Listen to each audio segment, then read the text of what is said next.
I am sick and tired of people saying to Israel, settle down. Whether it's Joe Biden or one of my opponents, I am hoping that Israel will wipe Hamas off the face of the map.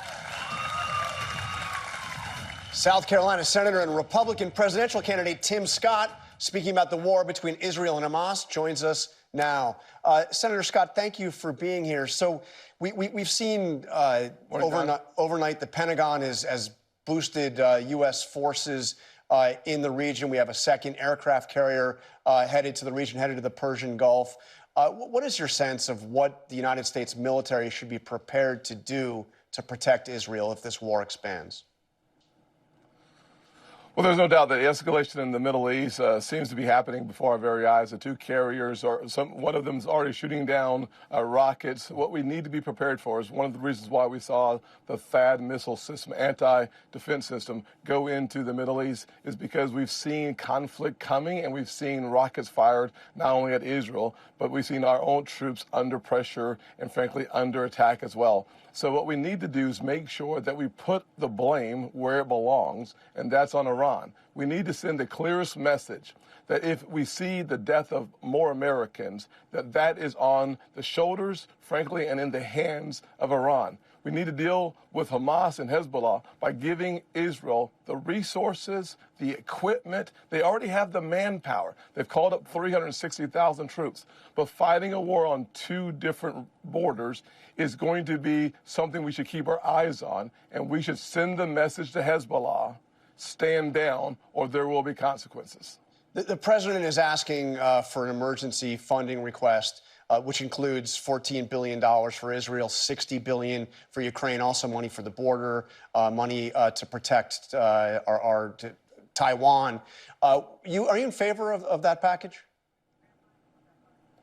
I am not, as the package is currently constructed. I believe that leveraging the challenges in the war with Israel to get more assistance for Ukraine at that level of $60 billion is too much, and we need to have a single focus on bringing Congress together behind the support for Israel. That package would pass overnight. Having a package that's splintered makes it more difficult to get through the houses of Congress and get the aid to where we need it and sending a unified support to Israel. But you support aid to Ukraine. You support aid to Israel. If these come together, if that's the way this bill comes up, you're not going to vote against it, are you? I will in the current construct. There's no doubt that we spent about, over the last 2 years, $100 billion to Ukraine in this one package. It's $61 billion for Ukraine, only $14 billion for Israel. Israel is at the beginning of a long, protracted war. I think we are much better off, better served as a nation, focusing our resources and our attention immediately on Israel and continuing to provide the kind of level of accountability and responsibility the American people want to see as it relates to the resources for Ukraine.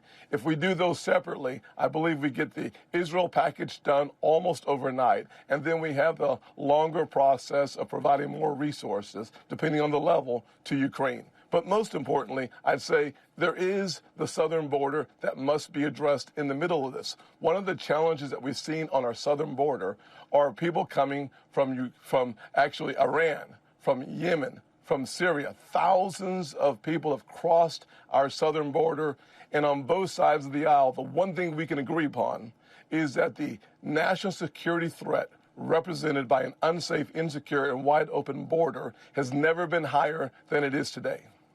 I want to ask you about something that you said just a few days after October 7th when Hamas attacked. You said that Joe Biden had blood on his hands. That didn't really sound like the Tim Scott that I know, the hopeful, optimistic campaign you talked about running. But sometimes in the heat of the campaign, you say things that maybe you regret. Do you regret saying that, of saying that the President of the United States has blood on his hands? I don't, actually. I'm a happy warrior without any question, but we are now in the midst of a conflict. And so the warrior in me requires responsibility to start at the top. When you think about the fact that the weakness of Joe Biden attracts conflict around this world, and frankly, the negotiations with Iran is what specifically I was talking about. $6 billion for hostages only creates a bigger market for Americans abroad. But Senator, if I can just... John, let me finish. Okay. That money, let me finish, John. Look, that money, we know Hamas's first thank you was to Iran. 90% of their money comes from Iran. You put those pieces of the puzzle together. That's why this administration froze those dollars just last week.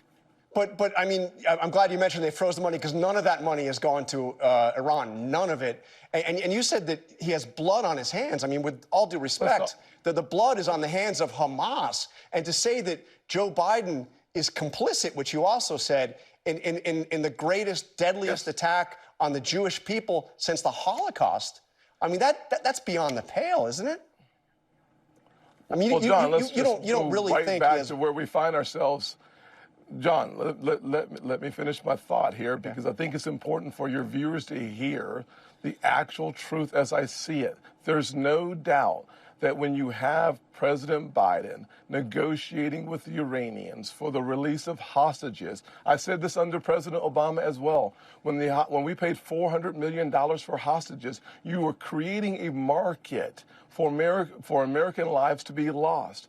When you pay $6 billion, do not be surprised when the result of that $6 billion leads to more conflict in the Middle East, and we've seen more than 30 Americans lose their lives. I'm saying with great clarity that weakness from the American president, plus the negotiations leading to terrorist attacks by negotiating with the #1 state sponsor of terrorism in the world, yes, it creates complicity.